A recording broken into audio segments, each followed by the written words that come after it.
8 individuals with suspected ties to ISIS have been arrested in 3 major U.S. cities thanks to Biden's border crisis. Let's check it out. The FBI is on high alert this morning as 8 suspected terrorists with possible ties to ISIS-K are in federal custody.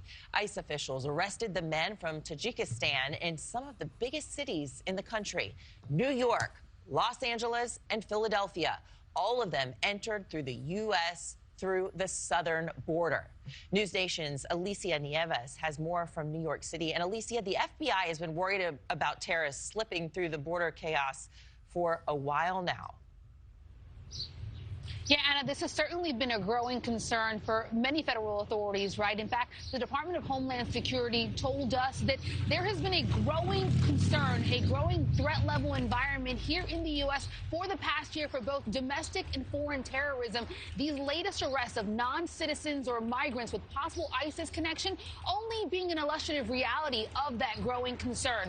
DHS and the FBI in a joint statement actually confirmed with us these arrests just a few hours ago. They said, quote here, over the last few days, ICE agents arrested several non-citizens pursuant to immigration authorities. The actions were carried out in close coordination with the FBI's Joint Terrorism Task Force. They also added the FBI and DHS will continue working around the clock with our partners to identify, investigate, and disrupt potential threats to national security. Now, what we know about these specific arrests is that, as you mentioned, at least a half dozen men were arrested. They had suspected ties to ISIS-K, all from Tajikistan, formerly part of the Soviet Union. They were rounded up in 3 of the biggest, most densely populated cities in this country. Where I'm at right now, New York City, Philadelphia, and L.A. Authorities monitored, we're told, these groups for months. We're also told the FBI was alerted to their potential ISIS-K connection, and because of that alert, because of that potential concern, they actually reached out to ICE, DHS, and requested and recommended this roundup. The roundup happened within the last few days. These men, 6 to 8 of them, have now been detained. They've been held on immigration-related charges, and they're... Now, shout out to federal authorities taking care of this. I do give credit where credit is due with the FBI and DHS working together to round up these potential terrorists in our country, but they should have never been allowed in here.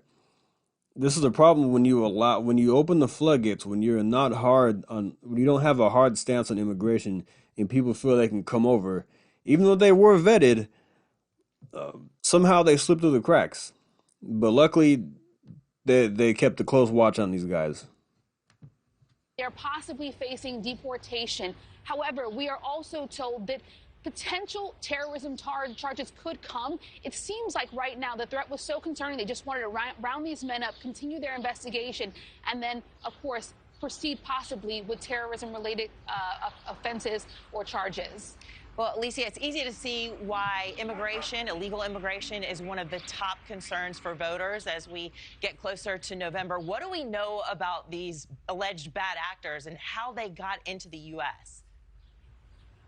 So as you noted, we do know that all of them came in through the southern border. At least 2 of them reportedly came in last year in 2023. They were thoroughly vetted, we're told, by authorities. They were vetted, criminal background checks. They were not on any suspected terrorism watch lists. They were allowed then in the country, some even given possibly appointments to continue with their immigration process. But for some reason, authorities had concerns. Unclear what those concerns were, whether they were just related to the region of the world that these men had come from, but they monitored them. And through that monitoring, realized, again, they had some ISIS-K connections and then proceeded with this roundup. What is really interesting here is that this is something, as you kind of noted at the beginning of this, that the FBI had been warned of. The FBI Director Christopher Wray even testified before Congress back in April, almost the exact situation that we saw here. I want to remind you of exactly what he said.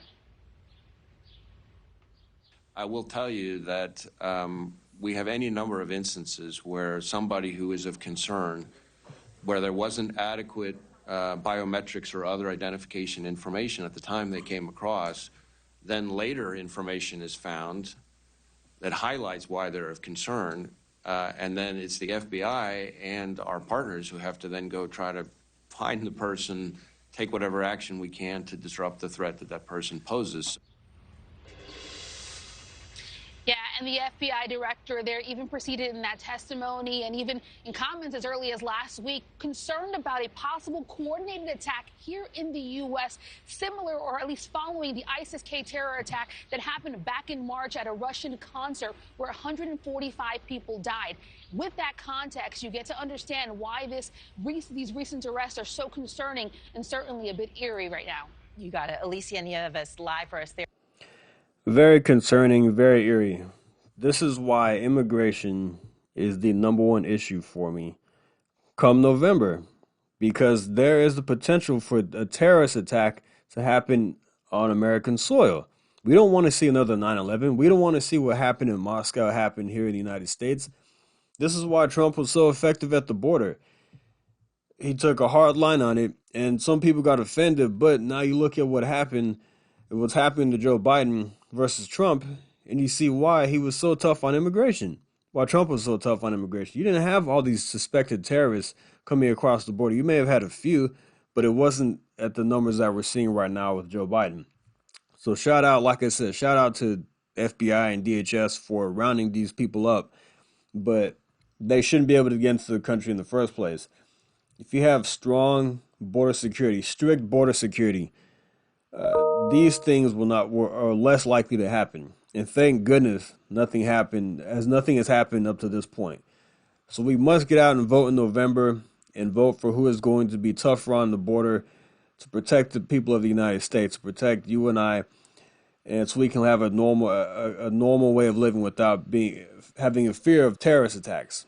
I don't like it. I do not like this at all. But hey, great job to these guys for doing what they did, keeping monitoring them and rounding them up, because they could have done some serious damage to this country at some point down the line. But all right, guys, thanks for listening. Like and subscribe. See you next time. Thank you. Take care.